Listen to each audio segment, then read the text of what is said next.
আপনারা দেখছেন SR24x7 news. 3 kilometre রাস্তা পরিক্রমা করেছে। 30 নম্বর ওয়ার্ড, আপনারা নিশ্চয়ই দেখেছেন যে কি অবস্থা মানুষের। এক হাঁটু জল পেরিয়ে মানুষকে যেতে হয়, মানুষ চলাচলের উপযুক্ত নেই।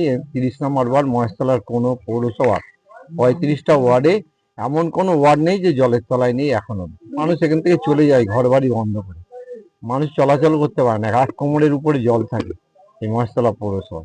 এটা মহেশতলাবাসীর লজ্জা যে আজকে 1993 সালে মহেশতলা পৌরসভা গঠন হওয়ার পর একটা সরকার চালিয়েছিল 2011 অব্দি, আর 11-র পর পরিবর্তন হওয়ার পর 2026 পৌর বোর্ডটাও পরিবর্তন হয়ে গেছিল 2009 সালে।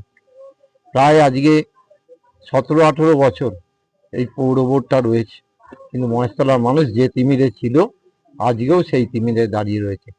প্রায় আপনার ওদিকে 7 বছর, এদিকে 26 বছর, প্রায় 33-34 বছর এই পৌরসভার বয়স হয়ে গেছে।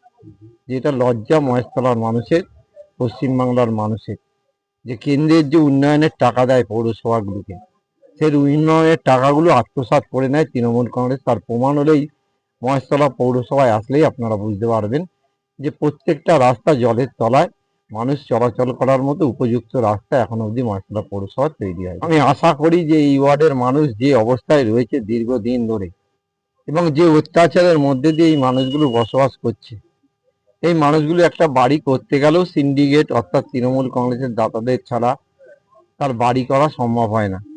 এই মানুষগুলো কিন্তু মুখ বুজে সেই অত্যাচার সহ্য করেছে।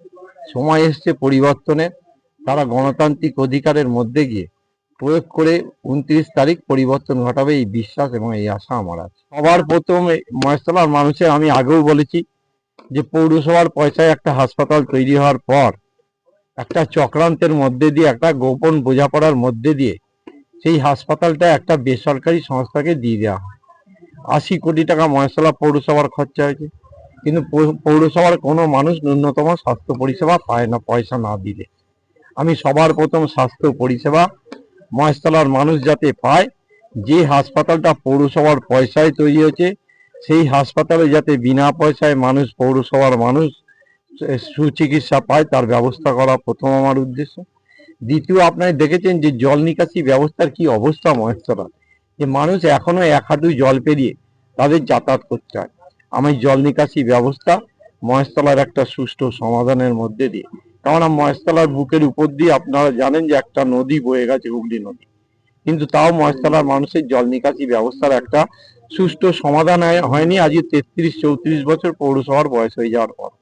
তাই সবার প্রথম জল নিকাশি ব্যবস্থার একটা সুষ্ঠু সমাধান আমি জিতে আসার পর আমার প্রধান কাজ হয়। এই র্যালি বাটা মোড়ে রামকৃষ্ণ আশ্রমের সামনে থেকে শুরু হয়েছিল আর এইখানে এসে শেষ হলো 30 নম্বর ওয়ার্ড। রাস্তাটা প্রায় 2-2.5 বছর হয়ে গেছে ওই অবস্থা।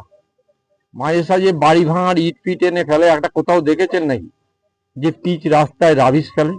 এই সরকার পিচ রাস্তাগুলিতে রাবিশ ফেলে রাবিশের রাস্তা তৈরি করে দিচ্ছে, মানুষের চলাচলের উপযুক্ত নেই আর কোনো রাস্তা।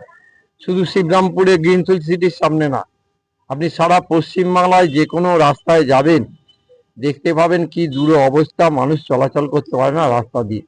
কারণ এই সরকার কাটমানি খেয়ে এমন জায়গায় নিয়ে গেছে, সরকারটাকে মানুষের ট্যাক্সের টাকাগুলোকে আত্মসাৎ করে নিয়েছে, আর নতুন করে আবার একটা চক্রান্ত করেছে ব্লক পেপার পাতার মধ্যে দিয়ে। ব্লক পেপারটা ব্যানার্জি কোম্পানির ব্লক পেপার, সেই পেপারগুলো পেতে মানুষের ট্যাক্সের টাকা আত্মসাৎ করার একটা নতুন ফন্দি এঁটে ফেলেছে তৃণমূল কংগ্রেস।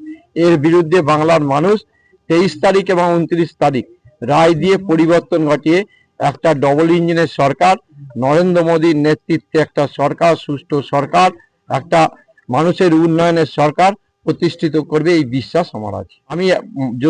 আমি বিধায়ক হবই, মহেশতলার মানুষ যেভাবে আমাকে সমর্থন করছে তাতে আমার দৃঢ় বিশ্বাস আমি বিধায়ক হবই। এবং বিধায়ক হওয়ার পর আমি আগেও বলেছি, এখনো বলছি, প্রথম স্বাস্থ্য পরিষেবা এবং জল নিকাশি ব্যবস্থার একটা সুষ্ঠু সমাধান আমি মহেশতলার মানুষকে উপহার দেবো।